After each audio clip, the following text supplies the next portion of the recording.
usted sostiene que estamos hablando de intangibilidad de seguridad social si yo tengo que pagar mi seguro aparte de lo que yo aporto a mi cuenta de la AFP? Yo pago mi seguro.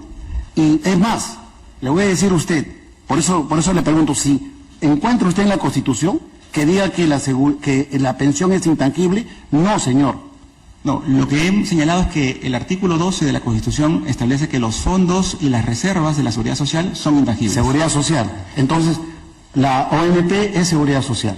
En lo que quiere decir entonces que yo no necesito un seguro.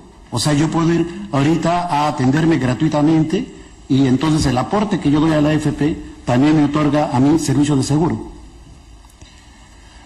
A ver, la Seguridad Social se expresa a través del sistema público, a través de la ONP o privado, ¿correcto?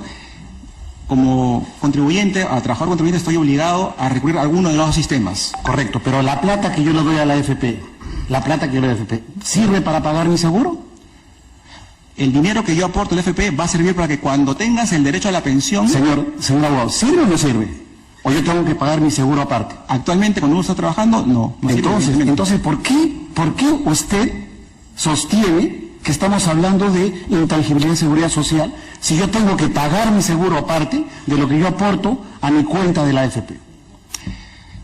A lo que se refiere el artículo 12 de la Constitución cuando habla de reservas y fondos intangibles es que el fondo que está predestinado para que cuando yo tenga la contingencia de vejez, invalidez o muerte, ese fondo es intangible. Ese fondo que se está creando cuando ocurra la causal de contingencia de vejez, invalidez o muerte, sirva para eso. Eso es pensión, señor abogado.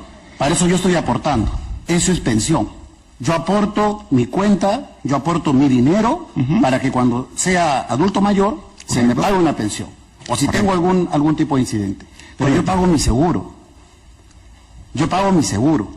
Y es más, le voy a decir a usted, por eso le pregunto, si encuentra usted en la Constitución que diga que la pensión es intangible. No, señor.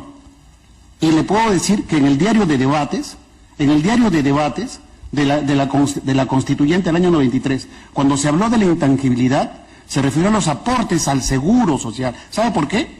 Porque en los años 80, los fondos que iban a la seguridad social, a la salud, se terminaban sustrayendo o derivando a otras inversiones del Estado.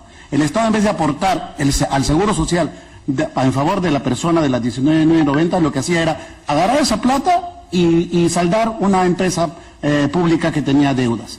Y es por eso que el Constituyente del 93, cuando establece la intangibilidad, dice, oiga, el aporte a la seguridad social no me lo toca, pero no tiene nada que ver con el tema pensionario. ¿En qué parte de la Constitución o en la expresión de los motivos, en el debate constitucional, se habla que la pensión primero es intangible? A ver, yo quiero diferenciar los fondos que sirven para la pensión de la pensión misma. Los fondos que sirven para la pensión son los fondos que se van depositando continuamente en la cuenta individual de capitalización en el sistema privado de pensiones y el fondo que va al fondo público en el sistema nacional de pensiones. Esos son los fondos que son intangibles. La pensión, una vez obtenida, el derecho a la pensión, existe ya una jurisprudencia del Tribunal Constitucional que establece que el contenido esencial de la pensión son tres. El contenido a libertad, al acceso a la pensión, a no ser privado arbitrariamente de la pensión y a una pensión mínima. Cuando usted me pregunta si la pensión, hay un derecho absoluto a la pensión o a intangibilidad, la pensión no necesariamente tiene un monto alto, puede ser mínimo, tiene que ser mínimo para ser un derecho constitucional.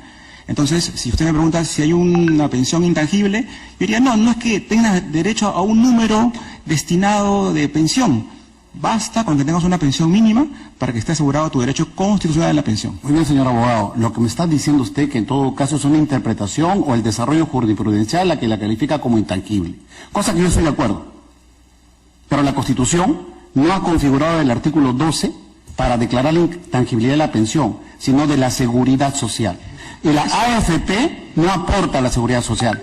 La AFP no tiene, porque es el contribuyente quien finalmente sostiene el sistema de seguridad social. Pero hay una cosa más. La intangibilidad, ¿a qué se refiere en una cuenta intangible? ¿Quién es el dueño de la intangibilidad? ¿El aportante o la AFP? No, la intangibilidad es una garantía institucional que tiene por finalidad que los fondos que sirven para que yo tenga una pensión en el Pero, futuro señor abogado, la sean misma intangibles. definición del Banco Central de Reserva de la Superintendencia de Banca y Seguros dice que una cuenta intangible es la que le pertenece al contribuyente, al aportante. Yo soy el dueño de mi cuenta, no es la AFP. No, no estamos hablando de quién es el dueño. Hemos dicho que el fondo, el patrimonio... Por eso, el fondo yo lo decido. Claro, pero no hay un derecho de propiedad, es la pregunta del doctor Ochoa, la propiedad sobre ese fondo no es un Pero atributo es que mi yo pueda fondo, señor disponer. abogado, es mi fondo. Si la ley habilita, bajo determinadas cláusulas, una permisión para yo poder obtener parte de mi fondo, es porque está actuando sobre la base de determinadas previsión de habilitación, porque ¿sabe qué está diciendo? Está diciendo, otorgue facultativamente. Yo decido si retiro parte de mi fondo o no. O el problema, señor abogado, es que las AFPs están preocupadas, pese a que el año pasado, en el año 2021, han obtenido más de 243 millones de soles en utilidades solo en el primer trimestre. Se han llegado a más de 300 millones de soles una AFP. O sea, imagínese usted, mientras hay una pérdida de capacidad económica de los contribuyentes y necesitan, en situaciones del COVID de emergencia, necesitan liberar algún aporte, la AFP no quiere que se le toque, parece. Señor magistrado, nosotros no estamos defendiendo a las AFPs, estamos defendiendo el derecho a la seguridad social, incluso de los afiliados al sistema privado de pensiones. Le comentaba en la informe oral que hay 2.3 millones de personas que tienen 0 soles en su fondo individual de capitalización. Respecto de esas personas, ¿cuál es la respuesta del Estado? ¿Y cuánto iban a tener aportando a la AFP ahora que tienen 0 soles? ¿Cuánto iba a ser la pensión que iban a tener? Desconocemos, pero tienen 0 soles teniendo 40 años. Faltarían 25 años para que se jubilen. En 20 años tendrán que lograr nuevamente... Con lo que tenían, no iban a llegar ni siquiera a 100 soles de pensión, ¿no? Es una especulación. Entonces, por eso, no, proyéctese usted. Usted que está hablando sobre el tema, entonces tendría que esperar, puede ahora seguir aportando. El problema, doctor, ahora es que tenemos una PEA de 25%, hay 75% informales. Muchas personas que han retirado sus fondos se están dedicando a ser independientes y probablemente nunca más aporten a la AFP. Esas personas, cuando lleguen a los 65 años, ¿qué va a ocurrir con ellas? Muy bien, señor abogado. Finalmente una pregunta. ¿Nosotros controlamos los proyectos de ley? ¿Nosotros controlamos las iniciativas de los parlamentarios? Si los parlamentarios quieren pues desactivar la AFP, nosotros tenemos que salir Juan, no sé, Adam Smith del siglo XXI y tener que prohibir cualquier tipo de reforma.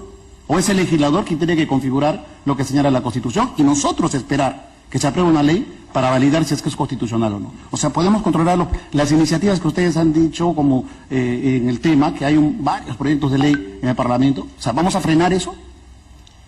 ¿Tenemos competencia para eso? ¿Tienen competencia para frenar las AFP? ¿Cómo? ¿Sí tienen competencia para frenar proyectos de ley, sobre los proyectos que vengan?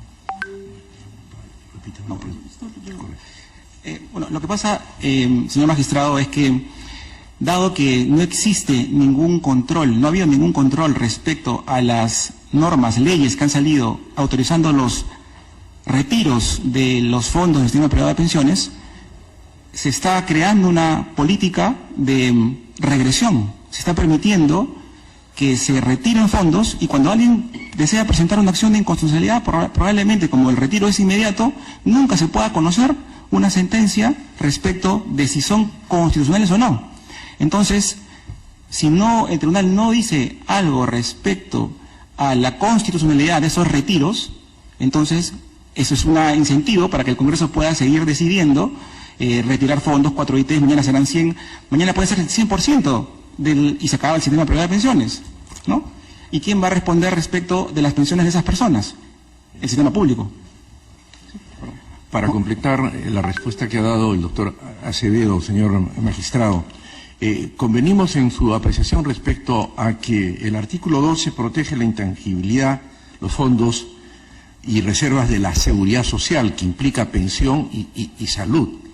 Pero con relación al concepto de propiedad de esos fondos en lo que respecta al sistema privado de pensiones, no podemos aplicar los conceptos de propiedad del derecho civil, que tiene todos los atributos del derecho de propiedad, para este caso.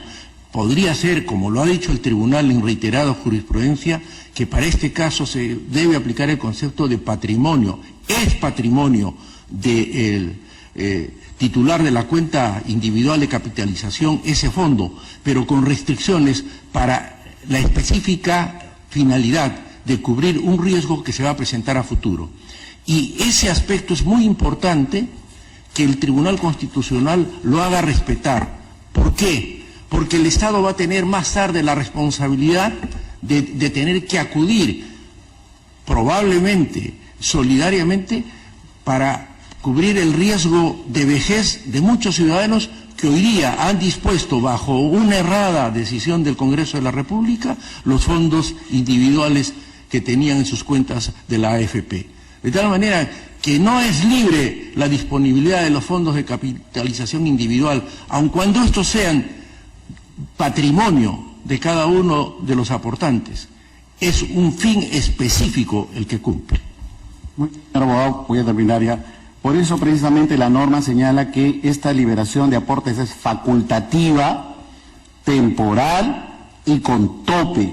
Porque la intangibilidad lo que busca es, esencialmente, no tiene esa finalidad que se señala. La intangibilidad lo que busca es que los agentes externos no utilicen, no el aportante, sino los agentes que administran, no utilicen para otras cosas los fondos de las AFPs o los fondos de la pensión. Esa es la real naturaleza, diario de debates de la Constitución, de la Constituyente. Por lo demás, tengo que felicitar al Colegio de Abogados de Lima Sur por tener tan brillantes abogados en esta audiencia. Ojalá que en otros casos sociales también pueda el Colegio de Abogados traer este tipo de abogados. Muchas gracias.